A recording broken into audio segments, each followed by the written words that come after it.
Guarantee guarantee. ಇದು guarantee news. ನಾನು ಧಾನುಶ್ರೀ. ರಶ್ಮಿಕಾ ಕನ್ನಡತಿ ಅಲ್ಲ ಅಂದಿದ್ದು ಎಷ್ಟು ಸರಿ? ರಶ್ಮಿಕಾ ಕನ್ನಡ ಬಿಟ್ಟು ಹೋದ್ಮೇಲೆ ಕನ್ನಡವನ್ನೇ ಮರೆತರು. ರಶ್ಮಿಕಾ ಇಷ್ಟರಲ್ಲೇ ಸೋತು ವಾಪಸ್ ಆಗ್ತಾರೆ. ಕಾಲು ಮುರಿದುಕೊಂಡು ಡ್ರಾಮಾ ಮಾಡ್ತಿದ್ದಾರೆ. ಜನ ಏನೇ ಅಂದ್ರು ತನ್ನ ತಾಕತ್ತೇನು ಅಂತ ಪ್ರೂವ್ ಮಾಡಿರೋ ರಶ್ಮಿಕಾ 2 ವರ್ಷದಲ್ಲಿ ಗಳಿಸಿದ್ದು 3,500 ಕೋಟಿ. ಹೇಗೆ ಬಂತು, ಎಲ್ಲಿಂದ ಬಂತು, ಎಲ್ಲಿದೆ ನೋಡಿ ಕೊಡಗಿನ ಹುಡುಗಿಯ ಸಕ್ಸಸ್ ಸ್ಟೋರಿ. ರಶ್ಮಿಕಾ ಮಂದಣ್ಣ ಕನ್ನಡದಲ್ಲಿ ಕಿರಿಕ್ ಪಾರ್ಟಿ ಸಿನಿಮಾದಿಂದ ಹೀರೋಯಿನ್ ಆಗಿ ಇವತ್ತಿಗೂ ಸದಾ ಕಿರಿಕ್ನಲ್ಲೇ ಇರೋ ಬ್ಯೂಟಿ. ಕನ್ನಡದಿಂದಲೇ ಹೋದ್ರು ತಾನು ಕನ್ನಡತಿ ಅಂತ ಹೇಳ್ಕೊಳ್ಳೋಕೆ ಹಿಂದೆ ಮುಂದೆ ನೋಡೋ ರಶ್ಮಿಕಾ ಮಂದಣ್ಣ ಬೆಳವಣಿಗೆ ನೋಡಿ ಉರ್ಕೊಳ್ಳೋರು ಇಬ್ರ. ಟ್ರೋಲ್ ಮಾಡೋರು ಮಾಡ್ತಾ ಇರ್ಲಿ, ಟೀಕೆ ಮಾಡೋರು ಕೆಲಸ ಮುಂದುವರಿಸ್ಲಿ, ಕೊಡಗಿನ ಗಟ್ಟಿಗಿತ್ತಿ ಮಾತ್ರ ತಾನು ನಡೆದಿದ್ದೇ ದಾರಿ, ಮಾಡಿದ್ದೇ ದಾಖಲೆ ಅಂತ ರೆಕಾರ್ಡ್ ಮೇಲೆ ರೆಕಾರ್ಡ್ ಮಾಡ್ತಾನೆ ಇದ್ದಾರೆ.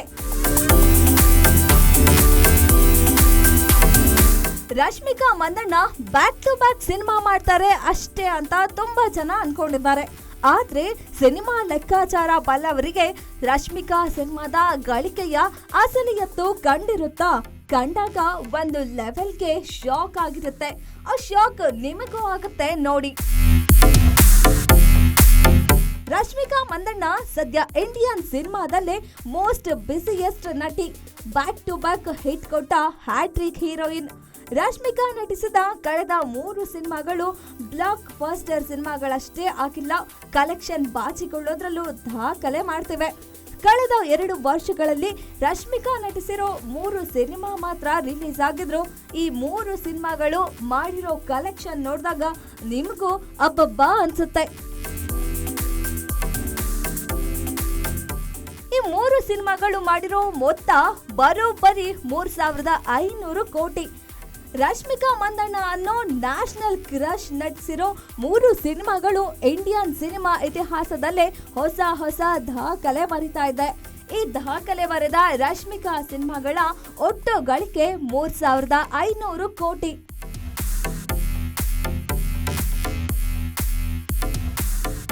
ರಶ್ಮಿಕಾ ಮಂದಣ್ಣ ರಣಬೀರ್ ಕಪೂರ್ ಜೊತೆ ನಟಿಸಿದ ಅನಿಮಲ್ ಸಿನಿಮಾ 2023ರ ಡಿಸೆಂಬರ್ ನಲ್ಲಿ ರಿಲೀಸ್ ಆಗಿತ್ತು.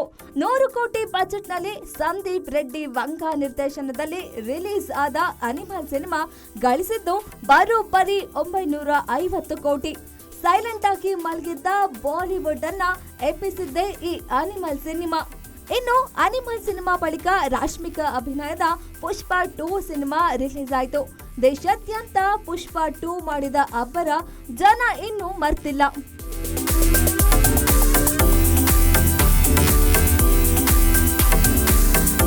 ಸಿಕ್ಕಾಪಟ್ಟೆ ಎಕ್ಸ್ಪೆಕ್ಟೇಷನ್ ಜೊತೆಗೆ ರಿಲೀಸ್ ಆದ ಪುಷ್ಪ 2 ಕಲೆಕ್ಷನ್ ನಲ್ಲಿ ಹೊಸ ದಾಖಲೆ ಬರಿತು.